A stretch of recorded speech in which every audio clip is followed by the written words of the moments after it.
Hello, this is Dr. Young, and I'm going to post a video that goes over all of your assignments. This video will be posted in every week, and then it'll show you what minutes to forward to for that week. I find that posting one video is better than posting several because it minimizes the possibility of issues with the uploading process. So what I do in this video is basically going over your assignments only. So, what I'm going to do is start out with your discussion for week. Now, week one, discussion one is just the autobiography, which I know you're used to probably if you've taken a few classes, and if not, you just post just some information about yourself. But for the first assignment, you're going to do your discussion. And the discussion is a 1 to 2 page report. Now, I know this is not something that should be attached to the discussion board, actually. It should be posted right on the discussion board. So just write it in Word, 1 to 2 pages, I would recommend too. And then copy and paste it in the discussion board. I do not want attachments on the discussion board because they're harder to grade. So just write this in Word, copy, paste it over. That's I don't care. I'm obviously on the discussion board, it's not going to be double spaced. That's fine. Just make sure that you are writing that much content, specifically, not including any kind of title or references, just content only.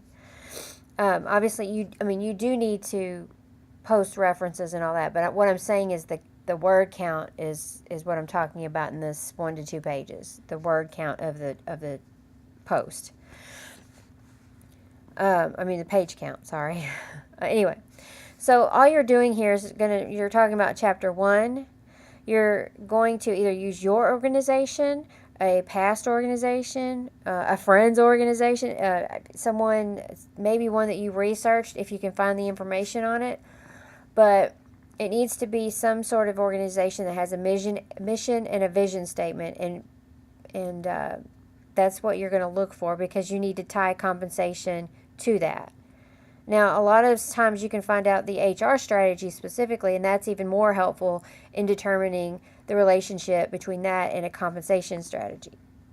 But what I want to know is how does direct and indirect pay support that overall strategy? That's what I want you to answer specifically for this part. And then so the second bullet here is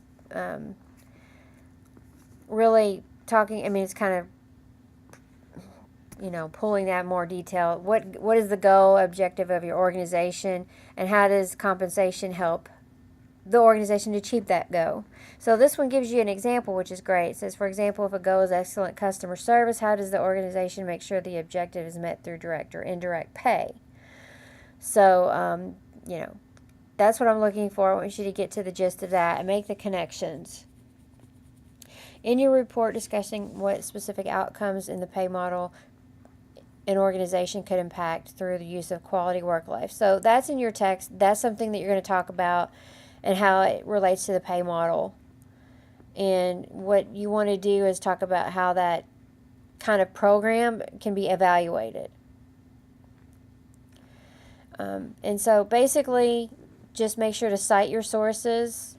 Discussions are graded the same each week. Here's the rubric. It's pretty much standard. Obviously, I'm looking at content, but the first question is always going to be, the part of the rubric is, are you answering the questions, thoroughly? So just make sure that you're following this column, because you're going to want to follow this column and meet all the requirements for this column, specifically for the responses. The most common problems I see is, students will give a very comprehensive answer and usually make all the points that are needed to answer it properly, but a lot of times the responses, there's not enough responses, they're not on 3 different days, and they don't have supporting sources. That's what is required to get you the 20 points for that section. So basically what you would want to do is post your responses on 3 different days, respond to 2 classmates and my follow-up question, and make sure the responses have supporting sources. that's going to get you the best grades. I know that's a lot. It is a lot. But if you're looking for that high grade, that's what you're going to need to do. Okay, moving on to week 1, assignment 3. We're going to talk about workers' compensation and rights and the legislation that supports that. So you get to select any 2 regulations or laws and write a report on them. So what you're going to do is give me a brief summary or overview of the laws, the provisions, and then you're going to choose an organization and tell me how the impact of that legislation on one or more of the components of the chosen organization's approach to compensation or benefits. So it doesn't matter what organization. It doesn't matter if it's yours. It doesn't matter if it's something somewhere you worked in the past. It could be a organization that you want to do research on. That's fine with me. You could probably do that and find enough information to apply any of the legislation to an organization that, might be well known to everyone. That's fine as well. So, but the key here is, how does this law or this regulation affect specifically compensation, their compensation model or benefits? That's what I'm looking for, the relationship and making the connections there. So that is for week 1. It's pretty straightforward, I think. So just let me know if you have any questions or concerns, and I will be glad to assist you. Thank you, and have a great week.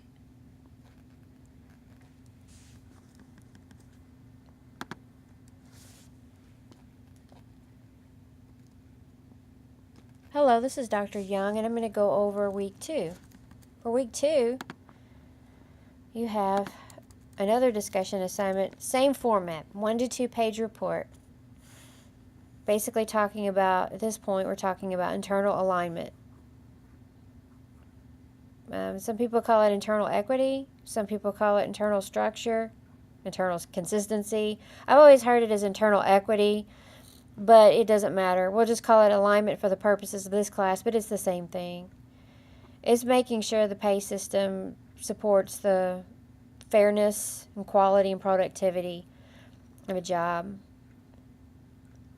So, the processes of job analysis and job evaluation are essential to making this happen within organizations. In other words, internal alignment means that you're getting paid fairly for equal work, and kind of like the level of pay is proper, is adequate, or basically sensible for the level of responsibility you might have.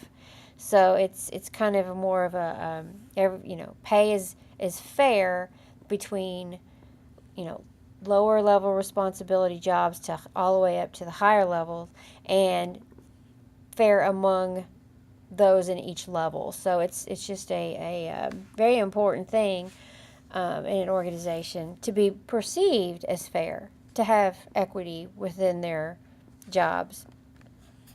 So anyway, why is it important?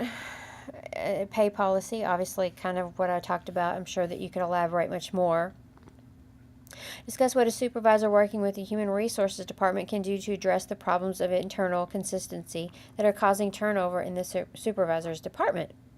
What compensation options are available to resolve this problem? This is definitely something that you will be reading about. Obviously, you can do outside research, but obviously in this situation where there's so many factors that could be involved. I mean, you could have a job that's outdated, and this is where job analysis and job evaluation come into play as far as, okay, do we need to revisit this job? Has this job become different than when we started? Have we added a lot of responsibilities to this job and not raised the pay adequately? It could be the opposite way. It could be a job where technology has taken over a lot of the tasks, and the person doesn't do as much as they used to have to do. It could work either way, but either way, that needs to be analyzed, and that's part of this issue and this problem, this example problem here. There are a variety of approaches to job evaluation based on your personal experiences or an organization you've read about. Describe the method or approach used by a specific organization to value jobs, ranking, classification, point factor, or competency models. There are many, many ways to do this, and this is in your text. So what you're going to need to do is Either talk about one you know, your own organization, or research one that uses a certain method and how they do that. Discuss how job analysis, job evaluation, internal structure, and internal consistency are connected. Basically, this is something I just kind of went over in a very vague terms, but what I'm looking for here is kind of more specific. How are they all related? And you're going to explain that to me in your discussion. Provide appropriate support for your ideas from this week's lecture, assigned readings, and additional research. Okay, so obviously you're going to you can use outside sources. Obviously use your text, but make sure that everything's in APA style as far as your references. And do not forget to use in-text citations as well. Okay, so for week 2, we have a benchmarking on job evaluation assignment. Okay, so for week 2, your focus is on alignment of processes to define a job structure. So you're going to need to do benchmarking, and you're going to identify 2 organizations, one using a traditional approach and the other using a competency-based model. Using your benchmarking research on job evaluation, and analyze what types of job evaluation plans have been used by organizations in specific settings. This is definitely a research paper, because you're probably not going to know, or you might be able to. Maybe you can identify your own organization and find out what kind of methods they use. But if not, you're going to need to research different methods and then find out what organizations use which types. So either one. If it works for you, if you have a personal experience with this and please use it. But sometimes I've noticed students, they don't have that information, so they need to actually just do the research. So what you need to do is try to find 2 organizations, one that uses a traditional approach like classification or point factor plan, and the other uses using a competency-based model. You will need to Google, you will need to do some work on this, front work to find the information. The paper should be submitted in a 3 to 4 page Word document. Make sure that it is,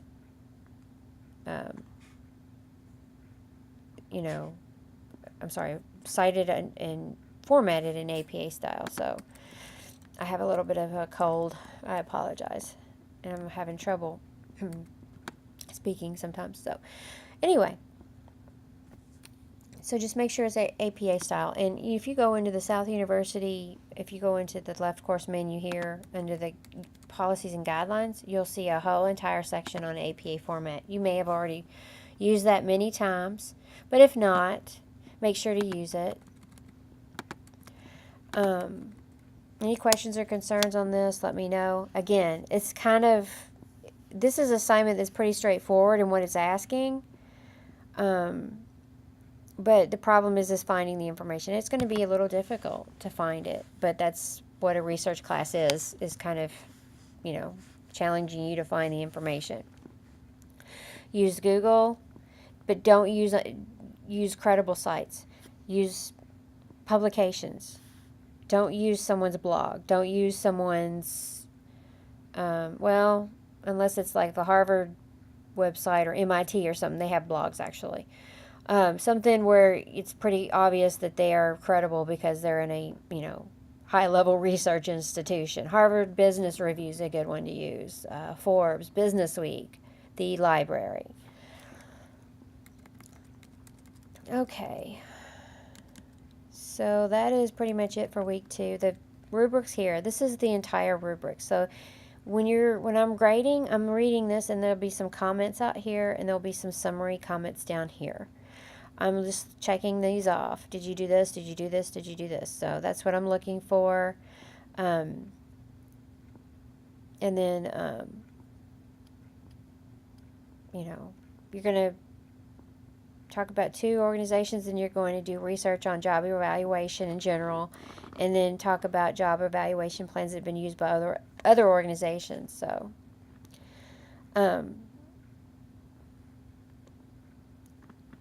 and how does it relate to alignment? And then you're kind of going to take a stance here. Which approach to job evaluation might be most suitable at an organization? So you're taking a position there. So make sure to be clear about that and why. So that's all for this week. If you have any questions or concerns, let me know and I'll be happy to assist you. Have a great week.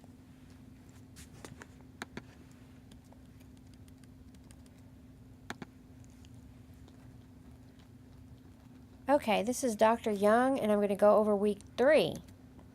Again, we have another discussion, and it's the same format. This one is talking about external competitiveness. You're going to describe the relevant market for Lowe's Home Improvement Center as it attempts to set pay rates in your local community. Based on your experience in reading this week, would the pay rates at the local convenience store, supermarket, bank, Walmart, Home Depot, or any other store at the mall be part of the relevant market for Lowe's as it seeks to set pay levels? Why or why not? So you have to determine who is part of the relevant market and why. Does your answer differ when you consider other positions at Lowe's, including cashiers, customer service representatives, the account working at Lowe's regional office, or the corporate vice president for marketing? What factors should be considered when setting these pay levels? So this is interesting because there might be, from the first glance, there'll be some intersection because cashiers work at more than one type of store. They work at a supermarket, they work at a Walmart, and they work at a Home Depot. Would they be comparable? Consider that. Next, consider wage and salary surveys. What information is important in assessing the value of a survey? How do you judge survey reliability? You can look at these surveys. Salary.com is a good one. I think there's more than that. I don't know if Glassdoor has them or not, but I know Salary.com is kind of the major one, but there's other ones you can look up too. And then obviously you're going to support your answers with references, whatever. You're going to do research for this too. I mean, you're going to look at, again, you're going to look at your class, class materials, but you're going to also look and kind of, look at these sites, see if you can find some, look at the salary site, look at what the different pay scales for the different positions here, and kind of use that to answer the bullets. Okay, this is a discussion again. Same criteria. Again, I would recommend writing it in Word. Give, if you can, offer a, I would, if you're looking for like the best grades, you probably want to err, on the side of caution here and write about 2 pages, because I'm telling you, there's a lot of material here that you could talk about. Well, just with this here, you could probably write 4 pages if you really wanted to get in depth in it. So make sure that you're given. I'm the kind of professor that would rather have too much than too little, and that seems to be more so. I get too little information than too much. So just to let you know. Okay, I'm going to go on to assignment 2, week 3, assignment 2. This is a project scenario. This is a big assignment. Week 3 and week 5 are always big assignments. There's a project scenario here that describes microfarm organization. You will download that and read it. Here's your project scenario right here. And you're leading a project team and are responsible for developing a set of compensation and benefits recommendations. You have to prepare a PowerPoint to be used as a proposal for Microfarm's general manager. So the presentation needs to have a strategic compensation plan focusing on internal alignment, job evaluation, and external competitiveness. This will be used to create a final proposal in week 5.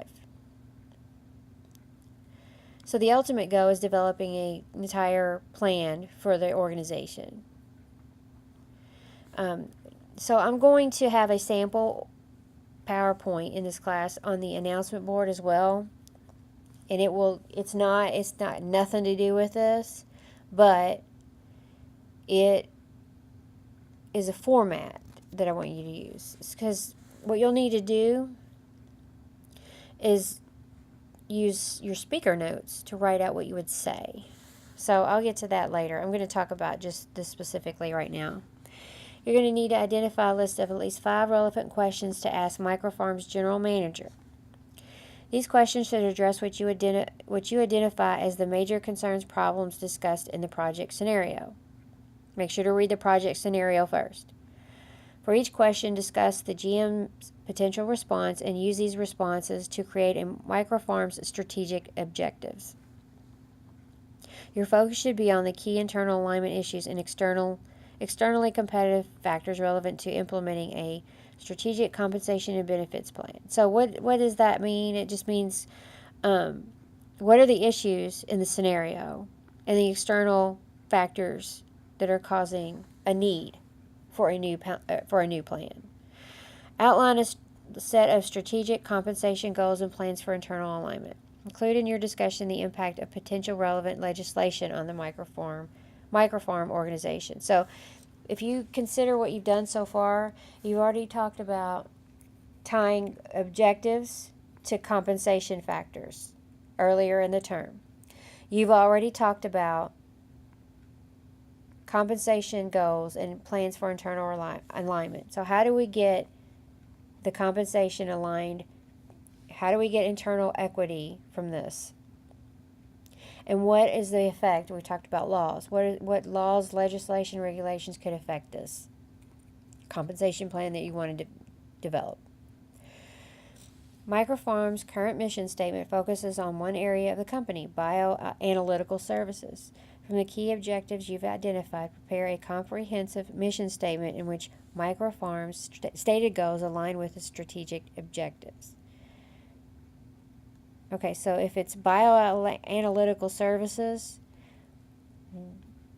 what does that do? How does your compensation plan? How can that relate to that?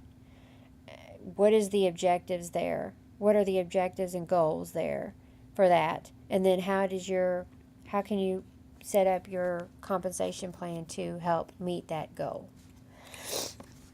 Okay. Sorry, I'm so sorry. My cold is just raging. So that's part 1, okay? Part 2, we talked about benchmarking, job evaluation, and compensable factors.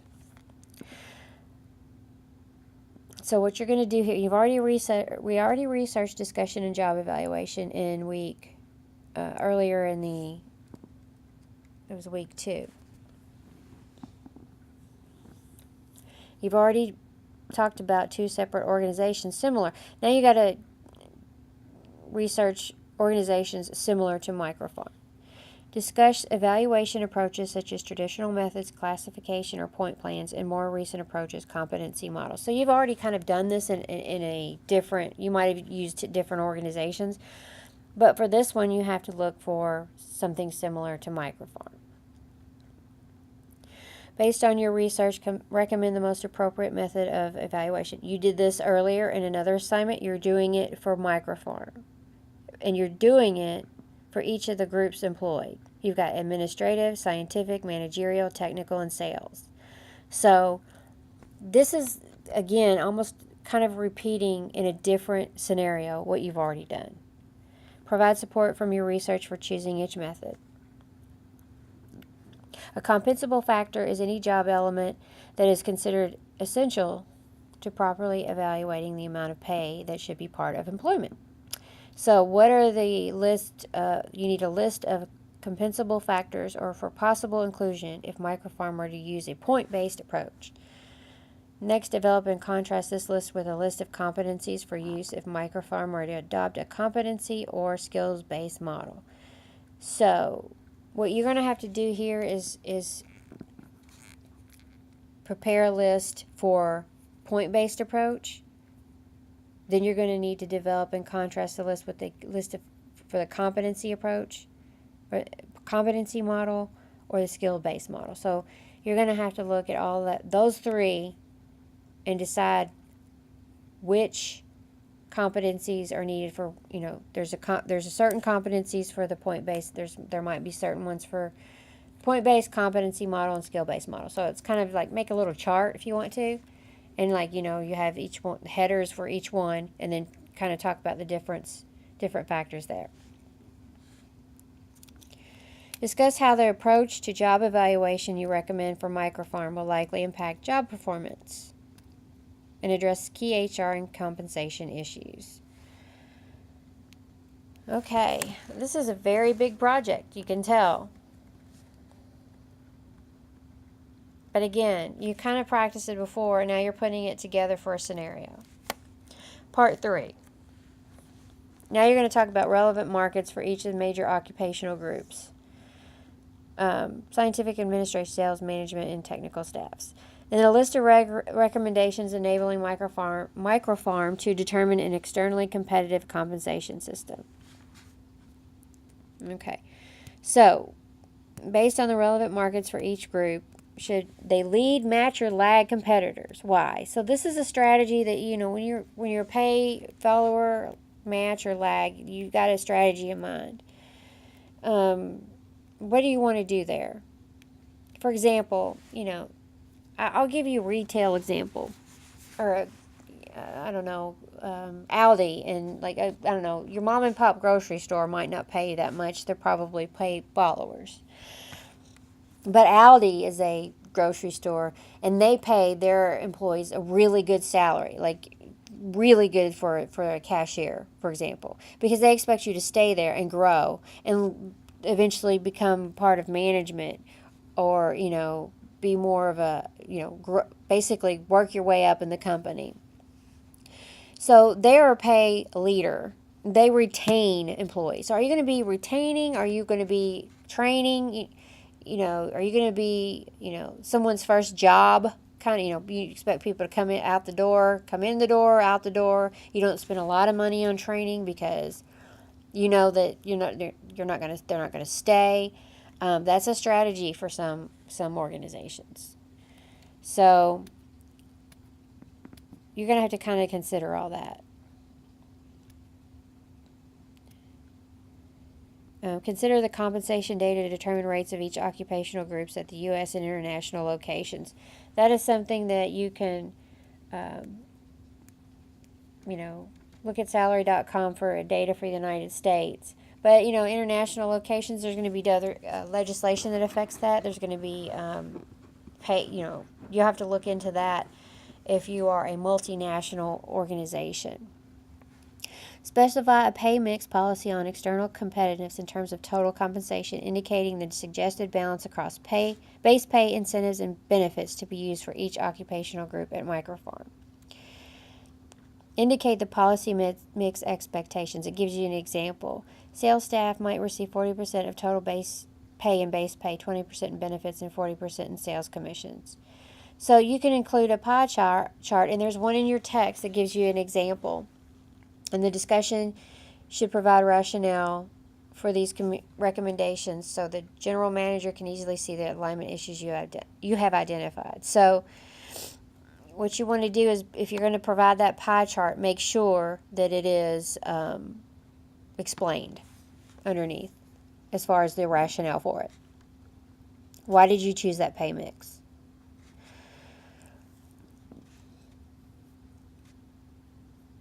A wage survey. That is what we talked about, like salary.com is one example. There's other ones, and I just remembered, I think Mercer does wage surveys too. But you should be able to find that information. So you're going to talk about how microfarms should use wage surveys to determine base salaries. So that's pretty obvious. You're going to be looking at competitors. You might look at different, you know, jobs within this industry at different organizations, and you'll be able to see, you know, what they're paying and kind of follow suit depending on what strategy you're going to take. If you're going to be a follower, a match, or a leader. Include information from your research regarding selecting an appropriate wage and salary surveys. Conclude by discussing how decisions and recommendations on external competitiveness help microfarm align compensation policies with strategy. Indicate how these policies are likely to impact job performance. Okay, so basically, the conclusion is you're just really summarizing, how your proposed policies will allow microfarm to be competitive with their those in the industry, and how the compensation policies that you've chosen, how that makes them more, basically have a competitive advantage. So this is a very complex assignment, I know. It's 15 to 20 slides, including author notes. Now, I will provide that example, and it will have what you would say if you were presenting this to an audience. What you would say will be in the speaker notes area. And then the slide should have summary bullets of what's in the speaker notes. That's how it should work. You would never read right off your slides in a presentation. So the way we're going to do it for the classes is the class, because since I'm grading, this is a written assignment that I have to grade. Make sure to put all of what you would say, like if you were writing a paper, for example, about it, put what you would say in the notes area and use summary bullets and make a nice nice professional looking PowerPoint and put summary bullets of what's said in the notes for each slide. That's what we're going to do for the purposes of the class. Now, normally, if you're really doing this, you might not write everything out in, like an essay format with properly cited. You might just jot a bunch of notes down and have most of it in your mind. But for the purposes of this class, I want it written properly. So, your extended rubric, click on this and you will see an entire rubric here.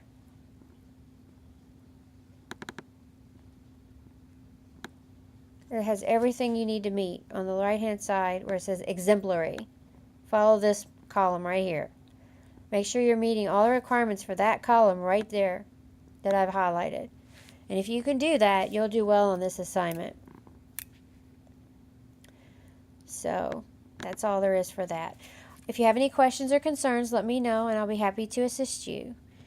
You can text me anytime. I know this is a very complex assignment. If you can get it done early, you can email it to me and I can give it a quick look before it's due, but it has to be done a couple of days before it's due, or I won't have time to turn it around to you. So I'm willing to do that. You can just email me a copy. Any questions or concerns, let me know and have a great week. Thank you.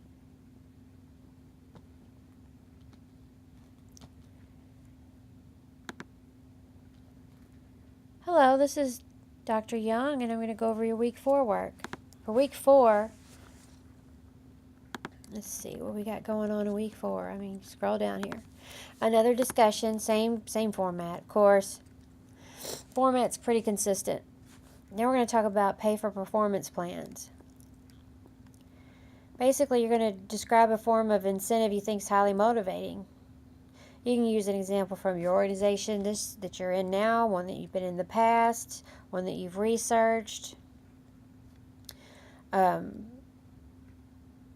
If you don't really know, you could tell me which one you feel like would be very motivating.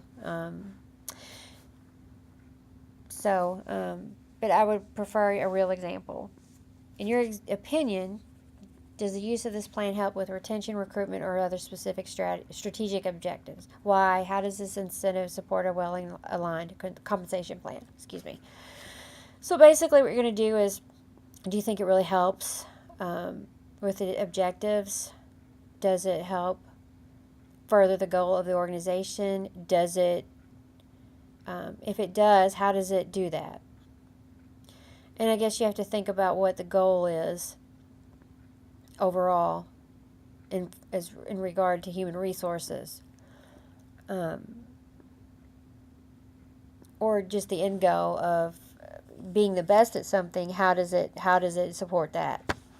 And this is indirectly. The thing about all these assignments is you're thinking, wow, it's really hard to make the connection between what somebody gets paid and what the purpose of the company is. But it is indirect. But there are paths to that, and that's what the whole point of the course is finding those paths. What's the connection there? What are the steps? What are the different, sometimes there's, well, it helps the, I don't know, incentives help this employment with more sales, and that, more sales equals more profit for the organization.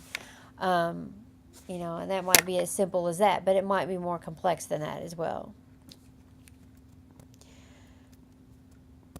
So, anyway, so non-monetary forms of pay are also used to motivate, improve, and reward employee performance. Given budget constraints and limitations, provide an example of a non-monetary form of pay supervisors can use as an incentive for their higher performing employees. I mean, you can talk about things like recognition. You can talk about things like time off, flexibility even, which is a big thing for a lot of people these days. So anyway, that's all this assignment's. Another discussion, which I'll put the rubric in the thread again, and you'll be able to see that, but that we've already been over that, so I know you're familiar with that. For assignment 2, models of motivation, connection to incentive plan design. Basically, in this assignment, it's a paper, it's a Word document, it's 3 to 4 pages of content that does not include a title or reference page. And we're going to talk about motivational theories. This is a heavy research assignment. There are many motivational theories. You will need to research them and look through them, and then decide which best describes a key employee group in an organization with which you are familiar. And how would you apply this theory to one element of compensation design? So you have to find one that describes a group that you've worked with in the past or do now, and apply the theory to the compensation design. And then you get to talk about what you think are the strengths and weaknesses of the theory, and what are the different motivational perspectives reflected among different employees. Motivation theory is tied to compensation in the point that if you are using a theory, then you can apply the principles of that theory to motivate employees, and you usually can be applied to pay at some point, or just basically any kind of compensation, whether direct or indirect. It doesn't have to be money. So that's what I want you to think about. What implications, if any, do you see for the use of individual, team, or corporate incentives within an organization? That is a good question, and you should be able to find a lot of information on that, especially with team versus individual incentives. This week seems more straightforward to me. I know I'm not spending as much time on it, but it's pretty straightforward there. If you have any questions about motivational theories, I promise you will not have problems finding information on that. You can find so many that you should be able to find one that sounds like a situation at your workplace or a past work situation. It shouldn't be any problem. But if it is, let me know and I'll be happy to assist you. Thank you and have a great week.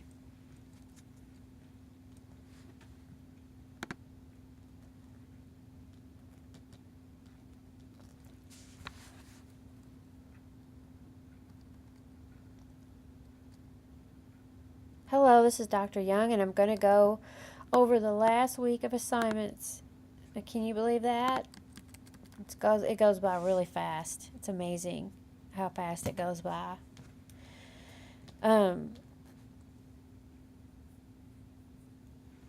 Okay, so what we're going to do is same thing, format-wise. But we're going to talk about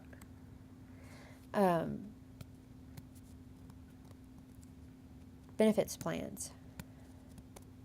So for benefits plans, you're going to discuss the highlights of a benefits plan with which you are familiar, and you probably are, most likely, familiar with some kind of plan. Include specific considerations in compensating special groups and the importance of communicating this benefits message to employees. So, you've got special groups are identified at the top if you aren't sure, and you might have special groups kind of include those that have very, very high demand skills that are very rare, so they might get more than your average person. And there's more than that too. Expatriate workers, etc. Those are working out of the country. And you can talk about why they would get different benefits, because there are reasons for that.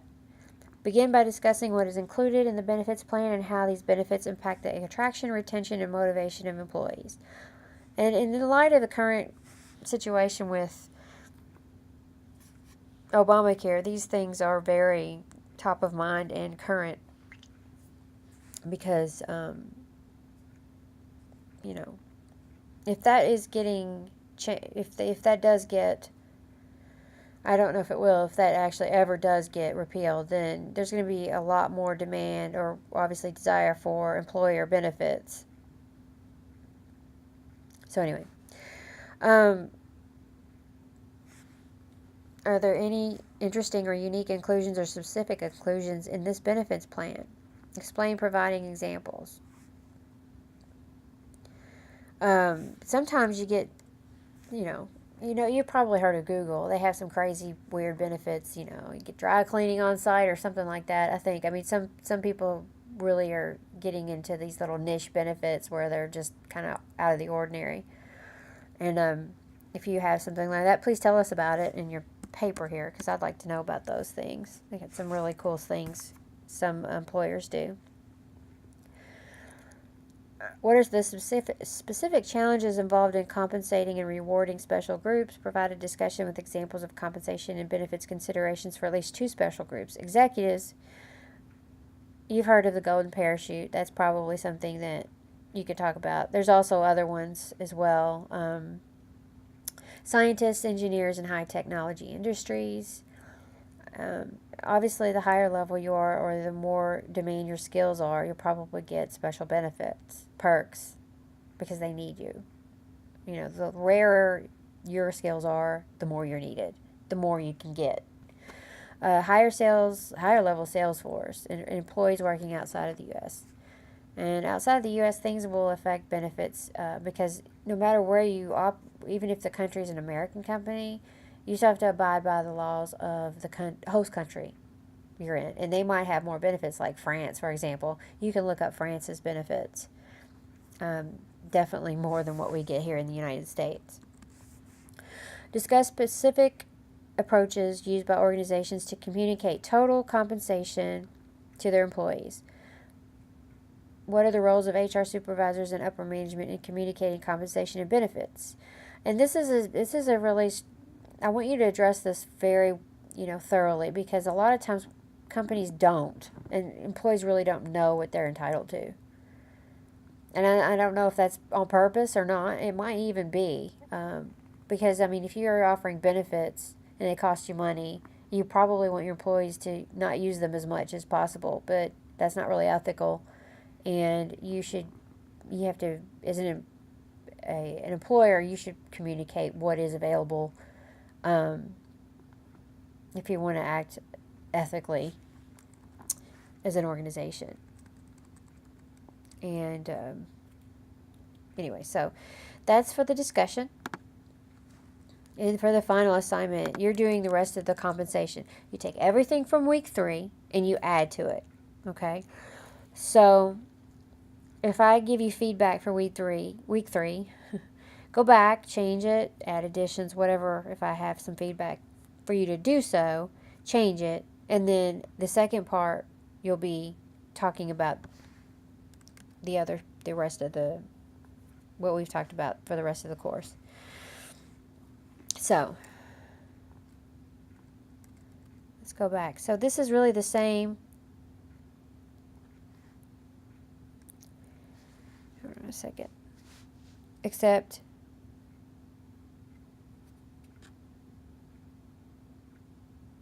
for here, we're going to do benchmarking.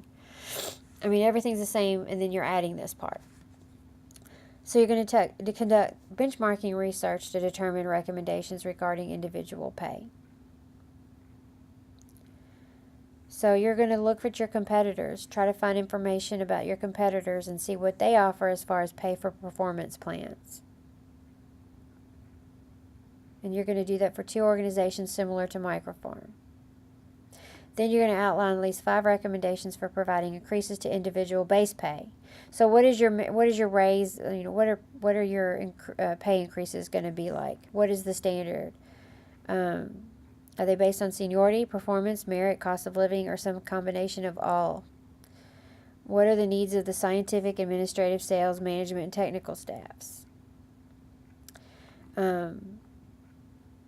Is it going to differ for groups or locations? Why or why not? Specify the performance levels the organization seeks to impact through the use of incentives. Are you going to have incentives on team, group, or organization-wide performance goals, and why? Bear in mind, a lot of organizations work in teams, but they're their own. Those have their own challenges. Team incentives, they can work, but if you just do team incentives, you know what can happen. Somebody doesn't do their share. Conflict causes conflict, so you have to balance that. Some people offer both.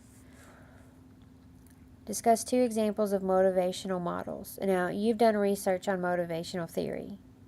So what you need to do is, which one do you think would motivate your employees the best and the most toward the microfarm's goals? Provide recommendations for various short-term and long-term incentive or pay for performance plans.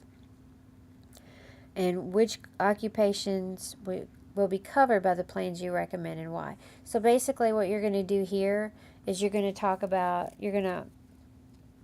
talk about what motivational model that you want to use in this organization, in this plan. And then what are the short and long-term incentives or pay plans you're going to use. Specify the percentage of total cash compensation allocated to base salary versus incentive pay. Remember the pay mix pie chart from week 3's assignment. Okay, so once you've done the pay mix, but now you have to add in incentive pay. That's what that is. Which employees, excuse me, are eligible for participation in the recommended plans? And what are some potential performance targets? So you're creating the targets. You got to tell me who in the organization are eligible, and select a reward and recognition strategy that best matches the needs of the employees in the organization. Okay, and then let's see, part 2, benefits. And this is really where you can. This kind of information is a lot of times is easy to find because organizations like to brag about what they offer as far as benefits on their websites a lot of the time. So do the research for that. Also do the research for government legislation that might affect any benefit plan that you've chosen. So I would go ahead and first lay out the benefits plan, and then go back and look at legislation that might affect it. So you're going to address these bullets, discuss relevant lifestyle benefits, considerations for paying special groups, expatriates, executives, and sales employees. Identify reasons for the growth of employee benefits and the impact of legislation. And so we're doing that. How do models of motivation and alignment influence the benefits plan? What's the impact of the benefits on HR outcomes and organizational objectives? What benefits should microfarm provide to meet employee needs and gain a competitive advantage? List some key concerns for both employers and employees regarding benefits. And that is often, what you're going to be researching comparable organizations to see what they offer. And, but you also have to understand that you don't want to spend you want to be competitive, but you don't want to offer too much, because then you're spending too much money. And HR is part of the organization that has to minimize the cost and offer the most benefit, because they need to attract the most people, or the best people. So that's a balance. It's a balance, and you consider that balance here. excuse me, excuse me, provide recommendations on benefits consistent with earlier recommendations on external pay level, incentives, and pay mix. Provide appropriate adjustments to earlier recommendations as needed. So because you didn't have the benefits earlier in your week 3 assignment, now you're adding that. Now, a lot of companies will have, more benefits and less compensation, like less pay, salary. Some will have more salary and less costly benefits. So this is the point where you have to consider that and to balance that out. And you can actually do research and find information on benefits compensation mix and decide if you want to change that previous pay level or not. Conclude by discussing how decisions and recommendations continue to keep microfarm on track to align compensation policies with strategy. Yeah, so basically, it's a summary of how they, basically how you're changing the compensation plan to align better with the strategy. So you just want to wrap that up and summarize that there. Everything that you're doing here, how does that help them align compensation with the overall mission, vision, goals of the organization as a whole? So wrap that up there. And then for the third part is a communication plan.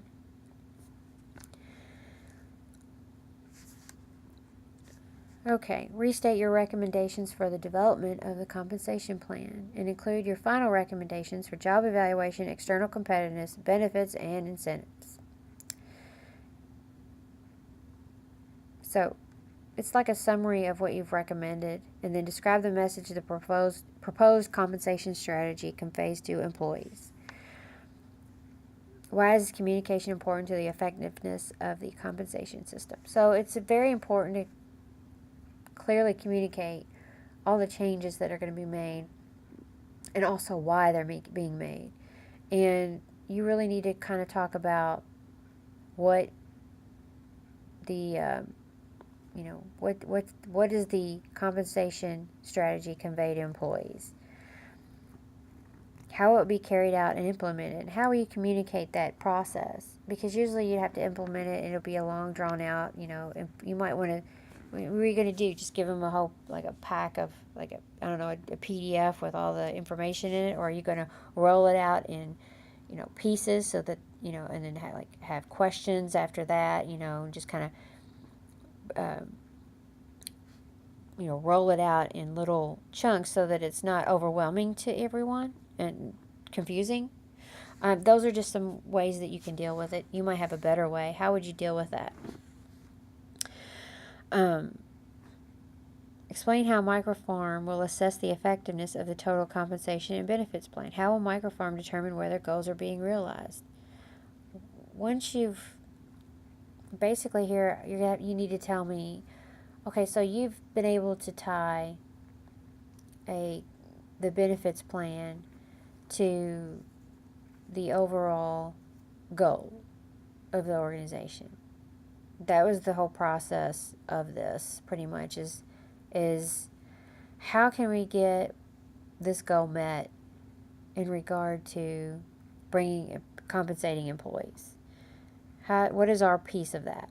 That's what you've answered by doing this. So now you have to talk about how will you evaluate that? How do you know that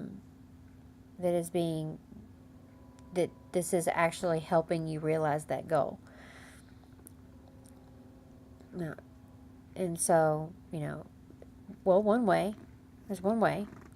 Check your turnover. Is your turnover lower than it used to be? Are you doing employee satisfaction surveys and finding that employees are much more satisfied? Is morale up? Is productivity up? Things like that. Excuse me. And then summarize how the components of the recommended plan help Microfarm achieve its new strategy. So, anyway, that's pretty much it. That's your final assignment, and it should include an additional 10 to 15 slides. So the total PowerPoint should be approximately 25 to 30 slides. Make sure that you are using the notes section. Please do not submit me a PowerPoint with a bunch of text on the slides, because you would not want to do that. That's not how good presentations are done. The bullets are really just summary points for you to talk about.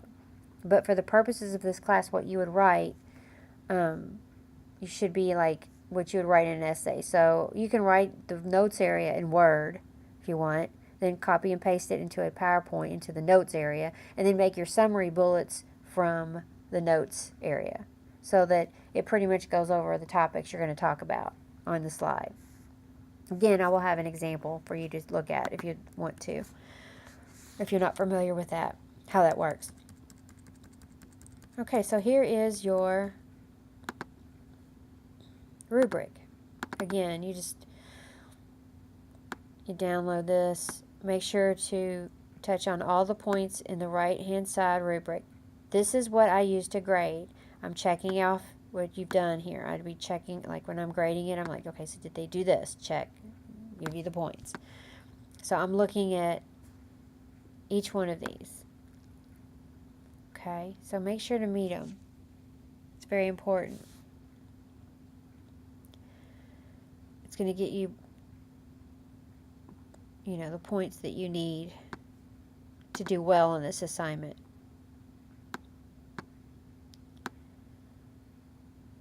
Okay, that's pretty much it. If you have any questions or concerns, let me know.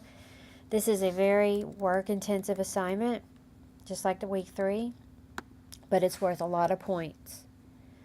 So please do your best on it and finish out the course strong. If you have any questions or concerns, let me know, and I will always be happy to answer any. Again, for this assignment, you can complete it early and submit it for a review if you would like, but make sure that you get it in 2 days before it's due so that I have time to turn it around, because I can't accept it late because it's the last assignment in class. Okay, thank you. It's been a great term, and I hope you've enjoyed it. I know it's probably been pretty challenging. This is a higher level course, and but it's a good practice for a real situation if you were to ever work in compensation in HR, and it's good to work through an actual example organization, and if I were you, if you did well on this assignment, I would keep it for a portfolio to show that you've thought through such a scenario, and worked through it. So if you have any questions, again, let me know, and have a great week.